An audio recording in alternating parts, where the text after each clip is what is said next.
प्रस्तुत है ऊंट बादशाह का दूसरा और अंतिम भाग। राक्षस चिंगाड़ू बहुत खुश था क्योंकि वो ये समझ रहा था कि उसकी चीख ने दूसरे राक्षस को छुरा गिराने में मदद की है। नतीजतन परी आलमारा अभी राक्षस चिंगाड़ू की तारीफ कर रही थी। राजकुमारी और मंत्री उसी वक्त राजकुमार के पास पहुंच गए। उसको उस वक्त इतनी शर्म महसूस हुई कि उसने अपनी गर्दन को दूसरी तरफ मोड़ लिया। मंत्री देर तक राजकुमार को समझाता रहा। उसके बाद वो एक ज्योतिषी की तरफ चला गया। अब सिर्फ राजकुमारी रूही उस जगह मौजूद थी। राजकुमार इस हैरतंगेज बदलाव पर उदास था। राजकुमारी भी दुखी थी। नतीजतन वो उसके लिए रोने लगी। दमिश्क के राजकुमार को भी उसके रोने से सख्त दुख पहुंचा।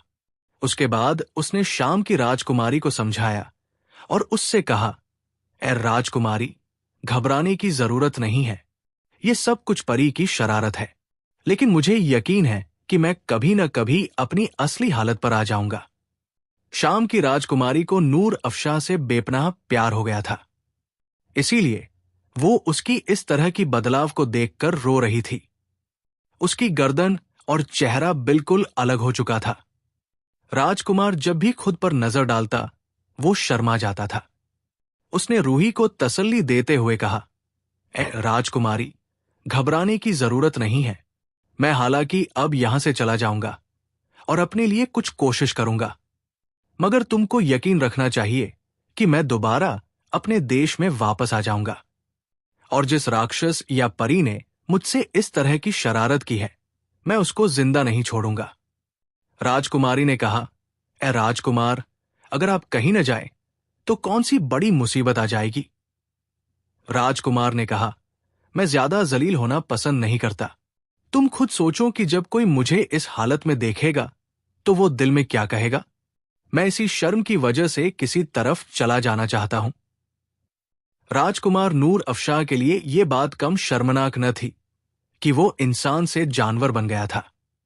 नतीजतन उसने अपने दिल में इस बात का फैसला कर लिया था कि वो शहर को छोड़कर जंगल की तरफ निकल जाएगा। वो जानता था कि उसकी प्रजा उसे इतना प्यारा समझती है कि अगर वो दिन के वक्त कहीं जाने का इरादा करेगा तो उसको रोक लिया जाएगा। बस उसने ये फैसला कर लिया कि रात के वक्त जबकि सब बेखबर सो रहे हों, वो अपने महल से निकलकर किसी अनजान जगह की तरफ रवाना हो जाए। बस राजकुमार ने ऐसा ही किया। एक रात जबकि हर तरफ अंधेरा फैला हुआ था और लोग बिल्कुल बेखबर सो रहे थे, मगर राजकुमार नूर अफशाह जाग रहा था। नतीजतन आधी रात के बाद वो खामोशी से उठा और फिर बाहर निकल आया। उस वक्त हर शख्स सो रहा था। राजकुमार अंधेरे को चीरता हुआ महल से दूर होता चला गया। उस वक्त हर तरफ गहरी खामोशी छाई थी। उस वक्त जबकि राजकुमार शहर में से गुजर रहा था, उसे किसी ने नहीं देखा। आसमान पर सितारे चमक रहे थे जो उसकी बेबसी पर मुस्कुरा रहे थे। राजकुमार रात भर चलता रहा और दिन निकलने तक बहुत दूर पहुंच गया। वो रात भर चलते चलते थक चुका था। नतीजतन वो उस जगह ठहर गया। उस जंगल में जो कुछ उसको मिल सका उसने वो खा लिया। राजकुमार जब भी खुद को देखता तो वो शर्मा जाता था। चंद दिनों के बाद वो एक नदी के किनारे बहुत बड़े और खतरनाक जंगल में पहुंच गया। परी आलमारा राजकुमार के ऊंट बन जाने के बाद कोहकाफ पहुंच चुकी थी। उसके साथ राक्षस चिंगाड़ू भी था। उन दिनों उसी परी के बाग में ठहरा हुआ था। उसके जख्मों पर मरहम की पट्टियां चढ़ा दी गई थी और वो ठीक हो चुका था। एक दिन परी परियों के देश से उड़कर दमिश्क पहुंच गई। उसने राजकुमार को तलाश किया, मगर वो नहीं मिला। लेकिन उसकी मुलाकात राजकुमारी रूही से हो गई। वो बहुत उदास और बेहद ही परेशान थी। राजकुमार की जुदाई उसके लिए सहना मुश्किल था। परी ने उससे पूछा कि राजकुमार कहाँ गया। रूही उस परी से परिचित न थी। नतीजतन उसने उसको बतला दिया कि जब से उस राजकुमार में बदलाव हुई थी, वो खुद को देखकर शर्मिंदा हो गया था। नतीजतन एक रात वो खुद ही कुछ कहे बिना शहर से बाहर चला गया है। हमारे सवार भी उसको तलाश करते फिर रहे हैं, लेकिन अभी तक उस बहादुर राजकुमार की हमको कोई खबर नहीं मिल सकी।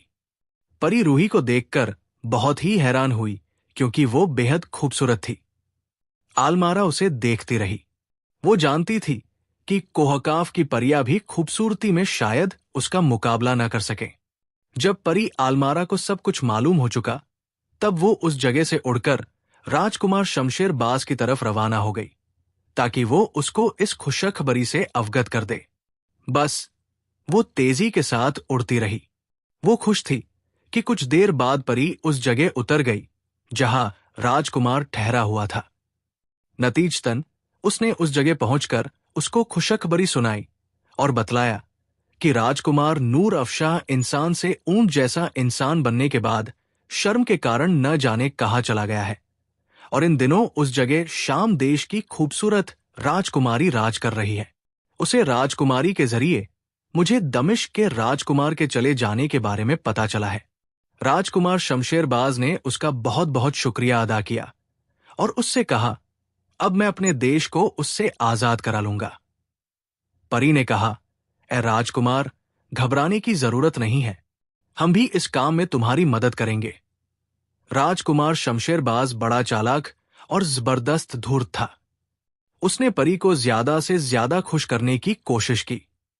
2 दिन तक परी आलमारा उसी जंगल में राजकुमार के साथ रहती रही।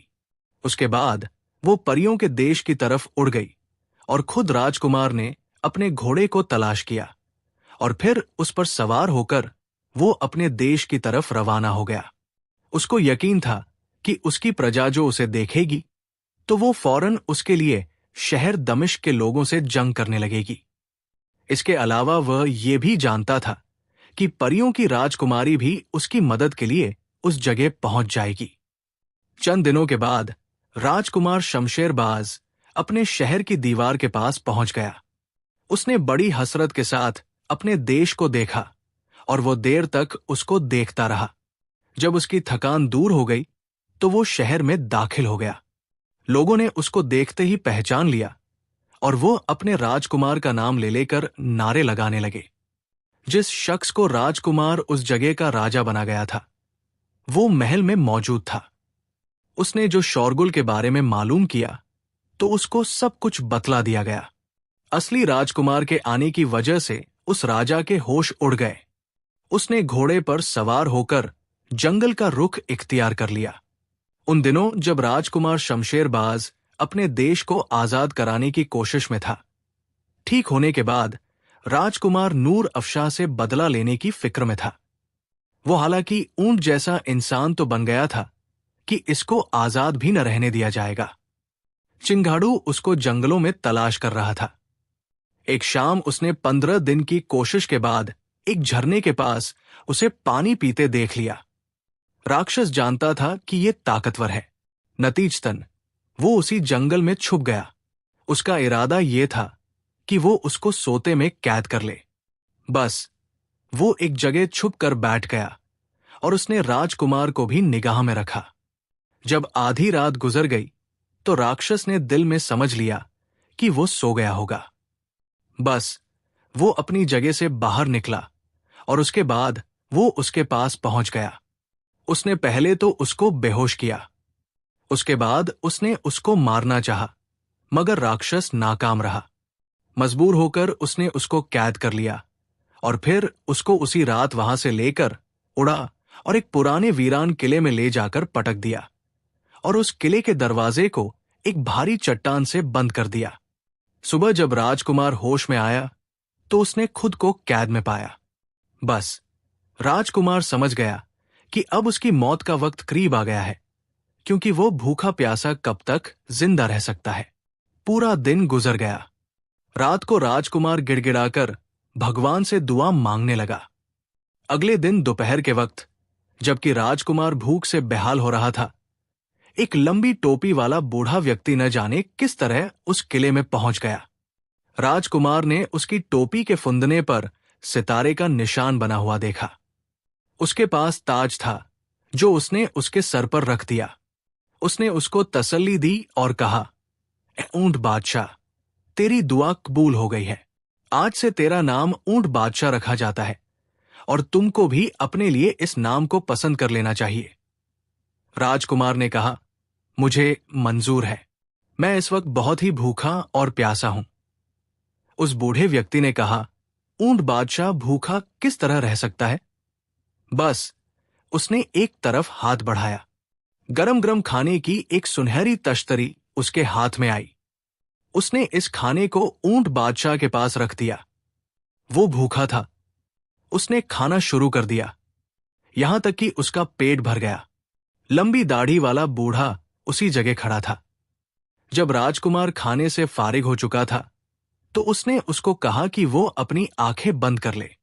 बस ऊंट बादशाह ने अपनी आंखें बंद कर ली। बस दोबारा उसने ये सुना कि उसको आंखें खोलने के लिए कहा गया है। नतीजतन राजकुमार ने उस वक्त अपनी आंखें खोल दी। अब जो उसने देखा तो खुद को किले के बाहर पाया। नतीजतन राजकुमार को अपनी आजादी से बेहद खुशी हुई। बूढ़े व्यक्ति ने उसको बतलाया कि राजकुमार शमशेरबाज राक्षसों की मदद से उसके देश की तरफ चढ़ाई करने वाला है। उसको अपने देश और जाति के लिए जो कुछ वो कर सकता है, उसे करना चाहिए। ऊंट बादशाह ने जो ये सुना तो वो बेचैन हो गया। उसने कहा, "ऐ बुजुर्ग, मैं तो ये भी नहीं जानता कि मैं इस वक्त अपने देश से कितनी दूर हूं, वरना मैं बहुत कुछ कर सकता था।" उस बुजुर्ग ने मुस्कुराते हुए कहा, "अच्छा ए ऊंट बादशाह, आज रात तुम इस जंगल में सोओगे और जब जागोगे तो खुद को अपने शहर के करीब पाओगे।" ऊंट बादशाह ने बुजुर्ग का शुक्रिया अदा किया और वो उसी वक्त गायब हो गया। अब शहर दमिश्क का हाल सुनो। राजकुमार शमशेरबाज, जिसके दिल में नफरत और दुश्मनी मौजूद थी, उसने अपने देश की फौज लेकर दमिश्क पर चढ़ाई कर दी।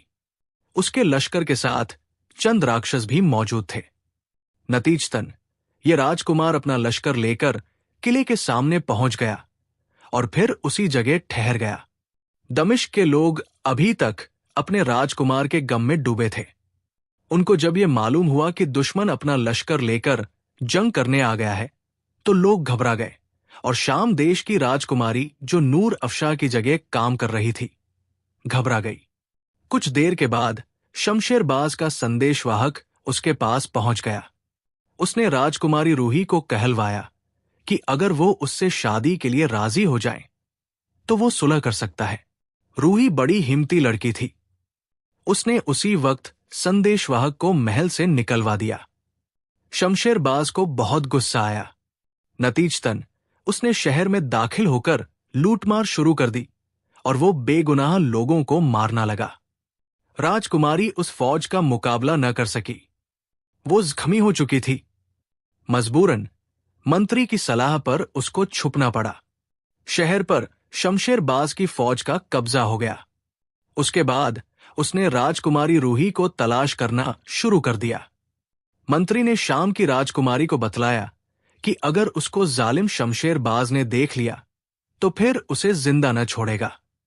राजकुमारी उस वक्त एक ऐसी जगह पर छुपी हुई थी कि जिसके करीब मौत घर भी मौजूद था। उसने तय कर लिया था कि अगर कोई उसे गिरफ्तार करने के लिए उस जगह पहुंच गया तो वो फौरन ही मौत घर में दाखिल होकर अपनी जिंदगी का खात्मा कर लेगी, ताकि वो कैद से बच सके। राजकुमारी को उस जगह छुपे 3 दिन हो गए थे। चौथे दिन ऊंट बादशाह जब जागा तो उसने खुद को दमिश्क के पास पाया। बस वो शहर में दाखिल होकर लड़ने लगा। राजकुमार दिन भर लड़ता रहा और रात को वो छुप गया। इत्तेफाक की बात है कि राजकुमारी रूही को बिल्कुल मालूम न हो सका। वो एक छुपी हुई जगह पर छुपी बैठी थी। उसको ये भी पता चल गया था कि शहर में चंद राक्षस भी आ घुसे हैं, जो लोगों को मारते फिर रहे हैं। राजकुमार शमशेरबाज हालांकि ऊंट बादशाह के बारे में सुन चुका था, लेकिन उसने उसको नजरअंदाज करते हुए यही कोशिश की कि वो किसी न किसी तरह राजकुमारी रूही को गिरफ्तार करे। वो उसे कैद करके अपने शहर में ले जाना चाहता था, ताकि वो वहां पहुंचकर उस खूबसूरत राजकुमारी पर इतना जुल्म करे कि वो उससे शादी पर मजबूर हो जाए। लोगों ने उससे कहा कि ऊंट बादशाह शहर में वापस आ गया है और वो उसके आदमियों को बराबर मार रहा है, इसलिए पहले उसको ठिकाने लगा दिया जाए। शमशेरबाज ने कहा, मैं चाहता हूं कि मैं पहले राजकुमारी रूही को कैद करके अपने महल में भिजवा दूं और बाद में ऊंट बादशाह की खबर लूं। उस वक्त जबकि जुल्मी राजकुमार रूही की तलाश में था, उस मासूम राजकुमारी तक उसकी खबरें पहुंच चुकी थी। राजकुमारी ने फैसला कर लिया था कि वो खुद को उसकी गिरफ्त में देने की बजाय अपने लिए मौत बेहतर समझती थी। उस वक्त उसके चेहरे पर हवाइयां उड़ रही थी। उसका रंग पीला पड़ चुका था और उसको यकीन था कि आखिरकार उसको अपनी मौत ही कबूल करना पड़ेगा। बस वो मौत घर में जाने की तैयारी कर रही थी।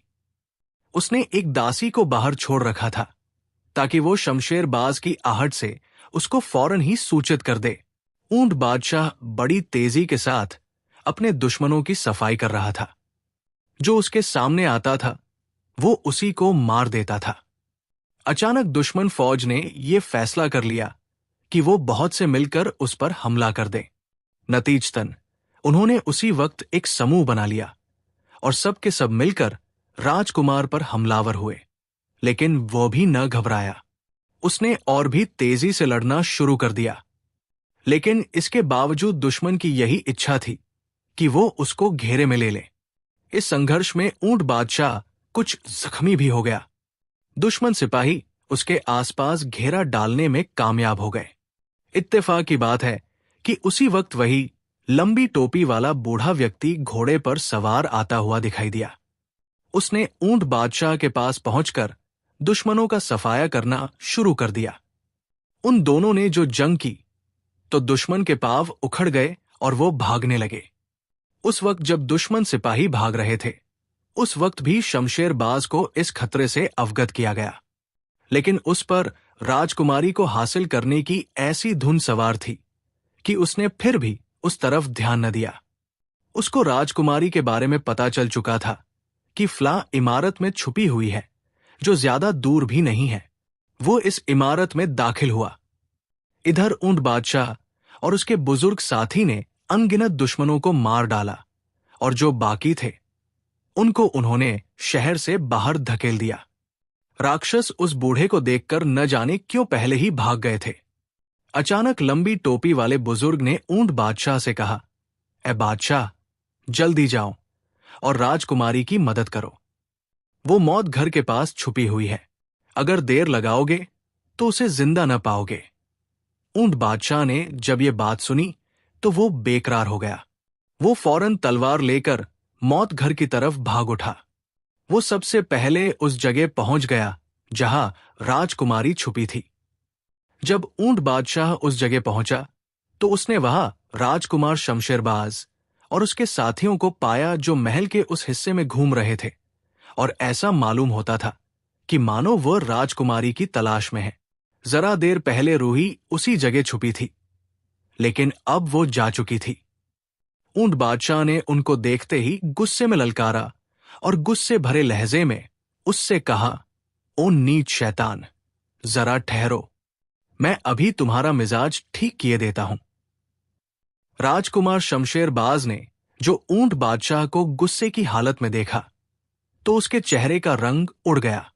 उसने अपने साथियों से कहा, ये ऊंट न जाने कहां से आ गया। इस वक्त बेहद गुस्से में भरा हुआ मालूम होता है। इस वक्त इससे लड़ना ठीक नहीं है। नतीजतन राजकुमार शमशेरबाज और उसके साथी घबराकर महल के उस हिस्से से भागने लगे। ऊंट बादशाह को क्योंकि राजकुमारी रूही की तलाश थी, इसलिए उसने उनका पीछा करना ठीक न समझा। उसके भाग जाने के बाद ऊंट बादशाह मौत घर की तरफ बढ़ा। ऊंट बादशाह जानता था कि अगर राजकुमारी रूही मौत घर में दाखिल हो गई तो फिर उसको किसी तरह बचाया न जा सकेगा। उस जगह की हवा में अत्यधिक जहरीलापन मौजूद है और जो भी उसके अंदरूनी हिस्से में पहुंच जाता है वो जरा सी देर में ही मारा जाता है। ऊंट बादशाह के लिए शाम की राजकुमारी एक खास मेहमान की हैसियत रखती थी, इसीलिए वो चाहता था कि राजकुमारी जिंदा रह सके। बस वो बड़ी तेजी के साथ मौत घर की तरफ रवाना हुआ और वो उसके नजदीक पहुंच गया। यहां तक कि उसने उसको एक दीवार के साथ खड़े देखा। बस उसने अपनी ऊंची आवाज में कहा, राजकुमारी, भगवान के लिए ठहर जाओ। वो मौत घर की खिड़की के पास पहुंच चुकी थी और उसमें दाखिल होने के लिए वो खिड़की खोल रही थी। जैसे ही ऊंट बादशाह ने उसका नाम लेकर उसको पुकारा, उसने घबराकर हैरानी भरी नजरों से उसकी तरफ देखा।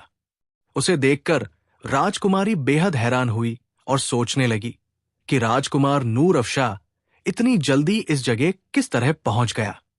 पहले तो उसको यकीन न आया, लेकिन जब राजकुमार राजकुमारी के पास पहुंच गया तो रूही को यकीन आ गया कि भगवान ने उसे ठीक वक्त पर उसकी मदद के लिए इस जगह भेज दिया है।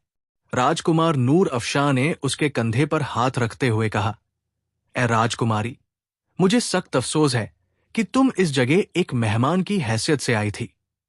मेरी गैरहाजिरी में तुम्हें जो जिम्मेदारी पूरी करना पड़ी, उसकी वजह से बहुत तकलीफ पहुंची। उसके लिए मैं माफी चाहता हूं। राजकुमारी रूही ने कहा, ए राजकुमार, मैं भगवान का शुक्रिया अदा करती हूं कि उसने इतनी जल्दी आपको वापस भेज दिया, वरना हमलावर न जाने मेरा और दूसरे लोगों का क्या हाल करते। राजकुमार शमशेरबाज एक जगह छुपा हुआ था। वो शहर दमिश्क से ज्यादा दूर न था। वहां उसने एक चालाक औरत से मुलाकात की और उससे कहा कि अगर वह उसके लिए एक काम करे तो वो उसे हीरों का हार दे सकता है। उसने पूछा, मेरे लिए क्या काम है? उसने कहा कि इन दिनों दमिश्क के शाही महल में ऊंट बादशाह ठहरा हुआ है। मैं चाहता हूं कि तुम किसी तरह उसको नशीली शराब पिला दो ताकि वो बेहोश हो जाए। चालाक औरत ने कहा कि ये कौन सी बड़ी बात है? उसने कहा कि अच्छा, तुम बुधवार की रात को उसको बेहोश कर दो। उसने उस राजकुमार से वादा कर लिया। राजकुमार ने चालाक औरत को यकीन दिलाया कि वो उस रात उसी महल में उसको मिल जाएगा। अगर वो अपने इस काम में कामयाब हो गई तो फिर वो उसको इसी जगह हार इनाम में देगा। चालाक औरत उसी दिन दमिश्क को रवाना हो गई और राजकुमार शमशेरबाज ने उसी वक्त परी आलमारा को बुला लिया और उसको अपने प्रोग्राम से अवगत कर दिया। परी ने कहा, फिक्र करने की जरूरत नहीं है, मैं अपने राक्षसों को लेकर उस रात महल में पहुंच जाऊंगी। अगर ऊंट बादशाह बेहोश हो गया तो मेरे राक्षस उसको गिरफ्तार कर लेंगे और फिर हम उसको एक गहरे समुद्र में डाल देंगे कि जहां की आदमखोर मछलियां उसको जरा सी देर में ही खा जाएंगी। राजकुमार ने परी से पक्का वादा ले लिया। परी उसको इत्मीनान दिलाकर उस जगह से उड़ गई। उस राजकुमार को अपनी कामयाबी का यकीन था और उसे उम्मीद थी कि वो उससे बदला लेने में जरूर कामयाब हो जाएगा। दमिश्क में जीत की खुशी मनाई जा रही थी और राजकुमार नूर अफशाह अभी तक शाही महल में मौजूद था।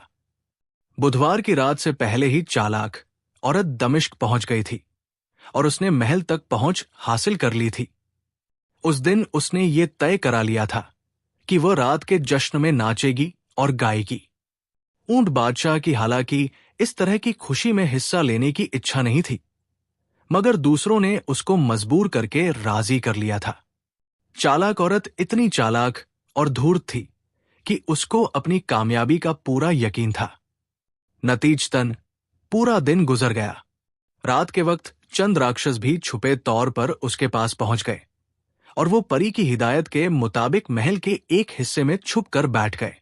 उन्होंने एक दरवाजे को भी तोड़ रखा था, क्योंकि वो उसके जरिए महल के उस हिस्से में पहुंच जाने का मन बना चुके थे कि जहां चालाक औरत ने ऊंट बादशाह के सामने नाचना था।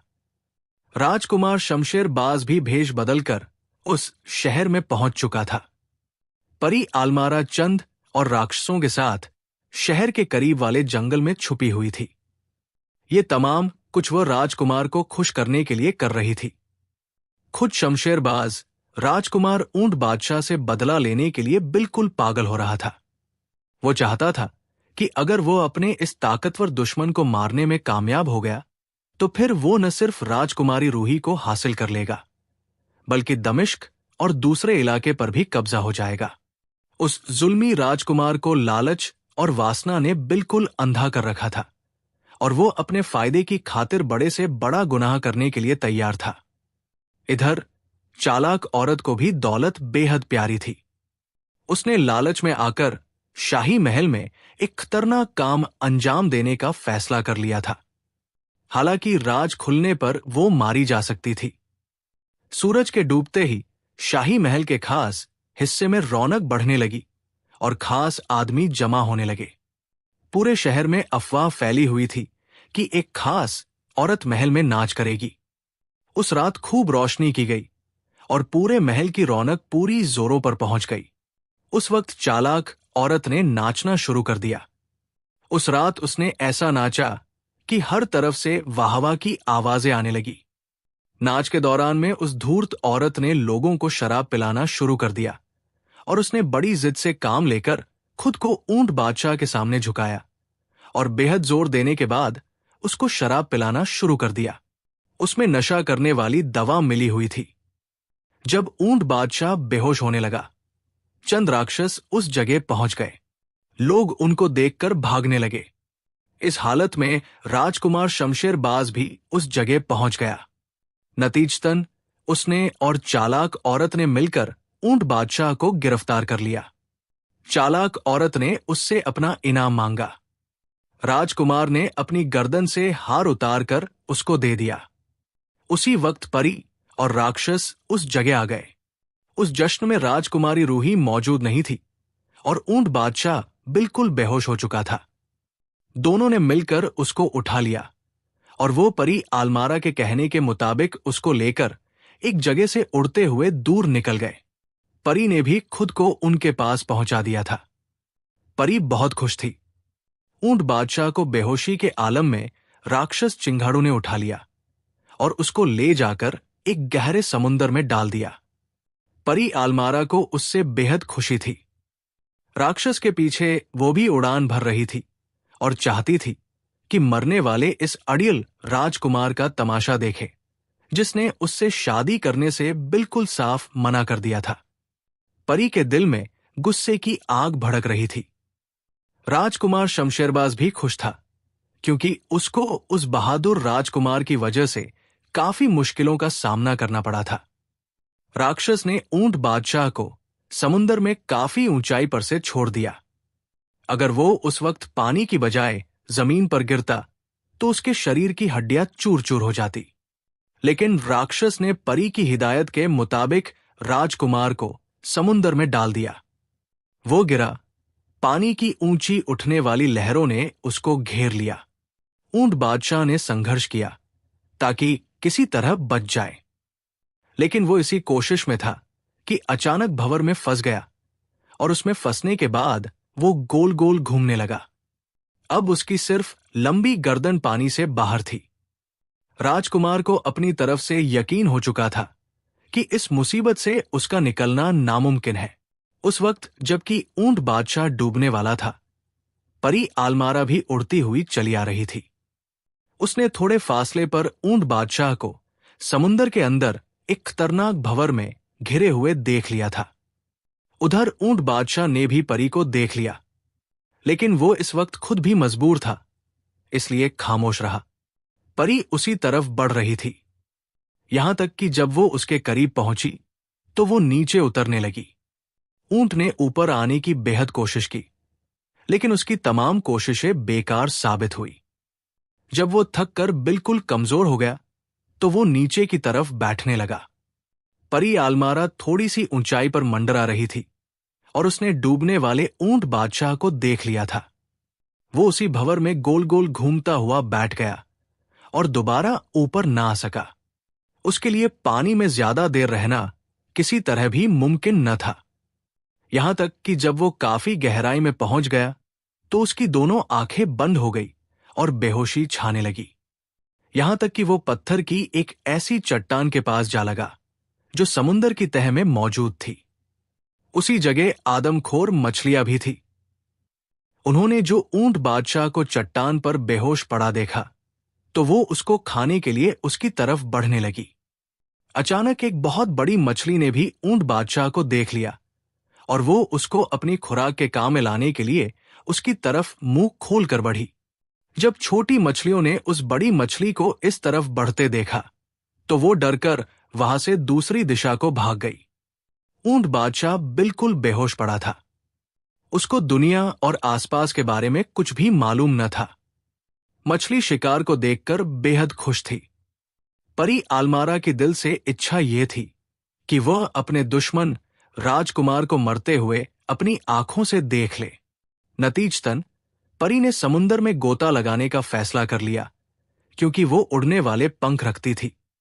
इसलिए वो जानती थी कि उसमें और ऊंट बादशाह में बेहद फर्क है। नतीजतन उसने खुशी खुशी समुंदर के उसी स्थान पर एक जबरदस्त गोता लगाया, जहां जरा ही देर पहले बादशाह की गर्दन उसको नजर आ रही थी।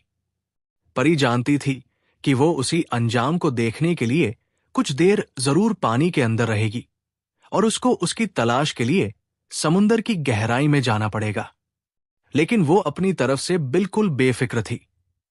बस वो समुंदर में गोता लगाने के बाद पानी की लहरों को चीरती हुई नीचे की तरफ जाने लगी। वो पानी के अंदर भी उसी तरह देख सकती थी जिस तरह उसको बाहर दिखाई देता था। नतीजतन वो उस वक्त ऊंट बादशाह की तलाश में थी और वो इस बात को अच्छी तरह जानती थी कि उसका दुश्मन इस गहरे समुंदर में ज्यादा देर तक जिंदा न रह सकेगा। उसको इन बड़ी मछलियों की मौजूदगी का भी पता था जो इंसान को खा लेती थी। उसने कुछ देर की कोशिश के बाद ऊंट बादशाह को समुद्री चट्टान पर बेहोश पड़े हुए देख लिया। परी आलमारा इतनी गुस्से में थी, उसने इस हालत में भी उस पर जुल्म ढाने का इरादा कर लिया। उसने चंद मछलियों को देखा जो इस वक्त राजकुमार नूर अफशाह यानी ऊंट बादशाह को खाने की सोच में थी। लेकिन परी इस समुंदर में पत्थर तलाश करने लगी।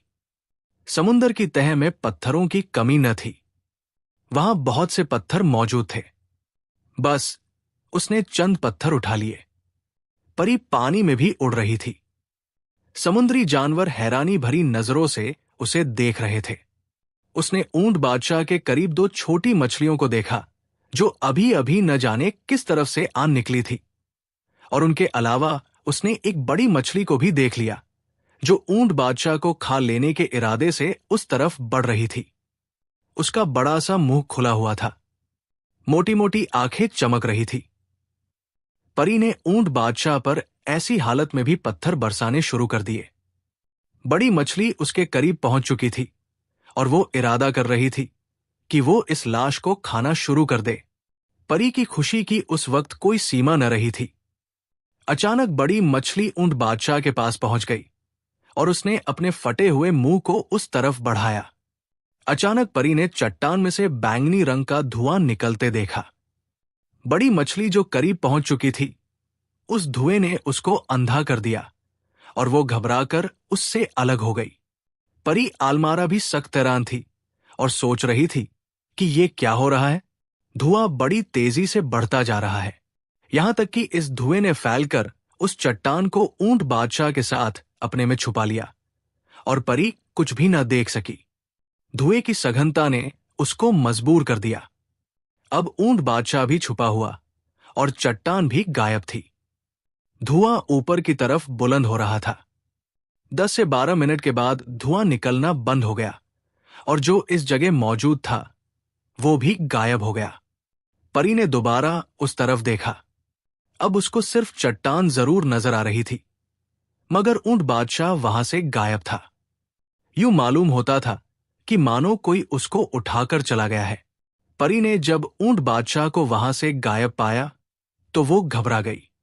उस वक्त उसको यूं मालूम हुआ मानो उसे कोई वहां से उठाकर ले गया है। बस वो घबराकर पानी से बाहर आ गई। अचानक उसके कान में आवाजें आई। परी ने समुंदर में से बाहर निकलने के बाद इधर उधर देखा। क्या देखती है कि समुंदर के किनारे ऊंट बादशाह खड़ा आसमान की तरफ देख रहा है। उसके साथ लंबी टोपी वाला बुजुर्ग भी मौजूद है जो उसको कुछ कह रहा है। ऊंट बादशाह का एक हाथ एक तरफ को बढ़ा हुआ है और वह राक्षस चिंगाड़ू को देख रहा है और उसकी तरफ इशारा कर रहा है जो आसमान के पूर्वी हिस्से में उड़ान भर रहा था। परी आलमारा ने जो अपने दुश्मन को आजाद देखा, उस पर ऊंट बादशाह का डर सवार हो गया और वो ये सोचने लगी कि कहीं ऐसा न हो कि ऊंट बादशाह उसको देखकर गुस्से में भड़क जाए और वो उसको मार दे। बस वो उस जगह से उसी वक्त आसमान की तरफ उड़ गई। उसने चाहा कि वो उड़कर जाने वाले राक्षस तक पहुंच जाए, लेकिन ऐसा करना उसके लिए नामुमकिन था। राक्षस चिंगाड़ू बड़ी तेजी से उड़ान भर रहा था। राजकुमार नूर अफशाह की आजादी का ये कारण है कि जब बूढ़े बुजुर्ग को अपने ध्यान के जरिए ऊंट बादशाह की मौजूदा हालत का पता चला, तो वो फौरन उस जगह पहुंच गया। उसने अपने दोनों हाथों को पानी में लटका दिया। उसका ऐसा करना था कि ऊंट बादशाह को धुएं ने उसके पास पहुंचा दिया। वो इस वक्त भी बेहोश था। बूढ़े ने उसको होश में लाने की कोशिश की और वो थोड़ी देर बाद होश में आ गया। जब परी और राक्षस उस जगह से काफी दूर निकल गए, तो बूढ़े ने उससे कहा, ए राजकुमार, अब मैं तुझे तेरी असली हालत पर किए देता हूं, मगर शर्त यह है कि तू इस राक्षस को मार दे। चिंगाड़ू इंसानों के लिए बेहद खतरनाक है। राजकुमार ने बूढ़े से उसी वक्त वादा कर लिया। उस बूढ़े ने वहीं से मिट्टी उठाई। उसने उस पर कुछ किया और फिर उसके सर पर उस मिट्टी को चुटकी से डाल दिया। राजकुमार नूर अफशाह अपनी असली हालत पर आ गया। वो बेहद खुश हुआ। उसके बाद बूढ़े ने राजकुमार नूर अफशाह को उस राक्षस के ठिकाने का पता दिया और राजकुमार 3 महीने की यात्रा के बाद एक ऊंचे पहाड़ के पास पहुंच गया। उसके नीचे उस राक्षस का घर था। राजकुमार बड़ी सावधानी से आगे बढ़ने लगा। उसने अपनी सुरक्षा के लिए तलवार निकाल ली थी। शाम का वक्त था। वो उसको तलाश करता हुआ एक गुफा के पास पहुंच गया। क्या देखता है कि वही राक्षस वहां बैठा है। राक्षस चिंगाड़ू के 2 बड़े बड़े दांत उसके मुंह के दोनों तरफ से निकले हुए थे। राक्षस चिंगाड़ू ने भी उसको देख लिया और उसने अपनी बेहद ही गरजदार आवाज में उससे पूछा, ए बदनसीब इंसान, तू इस जगह क्या लेने आया है? क्या तुझे इस बात का पता न था कि मैं इस पहाड़ पर रहता हूं? राजकुमार ने कहा, मुझे पता था और मैं इस जगह सिर्फ इसीलिए आया हूं ताकि तुमसे बदला लूं। राक्षस हंसने लगा। उसने कहा, ए नादान, मुझे तू हराएगा? खुद अपनी जान देकर जाएगा। राजकुमार ने कहा, ए बुरा राक्षस, ये सब कुछ भगवान पर निर्भर है। वो जिसे भी जीत दे, इसमें किसी और का जोर भी नहीं है। जिस जगह राक्षस बैठा था, उस जगह बड़े बड़े पत्थर पड़े हुए थे। चिंगाड़ू ने कहा, ए इंसान, मैं अभी इनमें से किसी एक पत्थर की चोट से तुझे मार दिए देता हूं। आज तुझे सिर्फ तेरी मौत इस तरफ खींच लाई है, वरना किसी इंसान ने इस तरफ का रुख नहीं किया। बस राक्षस ने पत्थर बरसाने शुरू कर दिए। राजकुमार ने छुरा खींच लिया और वो खुद को राक्षस के पत्थरों से बचाता रहा। राजकुमार चाहता था कि वो थक जाए तो अच्छा है। उस वक्त चिंगाड़ू भी घमंड में आ गया था और वो उस पर पत्थर देर तक बरसाता रहा, यहां तक कि राजकुमार ने समझ लिया कि अब राक्षस में थकान के लक्षण पैदा हो चुके हैं। बस वो उसके मुकाबले में डटा रहा। जब राक्षस का वार राजकुमार के उछलने के बाद खाली चला जाता था, तो वो और भी नाराज हो जाता था। राजकुमार में इतनी फुर्ती और तेजी मौजूद थी कि वो बड़ी आसानी के साथ उसके फेंके हुए पत्थर की चोट से दूर हट जाता था। उस दिन राक्षस चिंगाड़ू ने राजकुमार पर इतने पत्थर बरसाए कि उस जगह एक ढेर लग गया। राक्षस के दोनों हाथ सुन्न हो चुके थे और वो ये सोच रहा था कि क्या वो उसको इस जगह भी मार न सकेगा। राजकुमार नूर अफशाह बड़ा बहादुर और बेहद निडर था। राक्षस की थकान ने उसको और भी होशियार कर दिया था। अब वो अपने इस पुराने पापी से बदला लेने के लिए बिल्कुल ही तैयार था और चाहता था कि वो उसे मार दे। अब राजकुमार ने उससे कहा, ओ घमंडी राक्षस, तू अपने वार कर चुका, अब मेरी बारी है। अभी राक्षस ने राजकुमार को कोई जवाब न दिया था कि नूर अफशाह ने एक भारी पत्थर उठाकर थके हुए राक्षस की तरफ फेंका। उसने राजकुमार की तरह बच जाना चाहा, लेकिन वो बच न सका। पत्थर राक्षस की टांग पर पड़ा। वो चिल्लाया। राजकुमार ने उसकी चीख पुकार की फिक्र न की। उसने पत्थरों के ढेर में से पत्थर उठा उठाकर उस पर फेंकने शुरू कर दिए।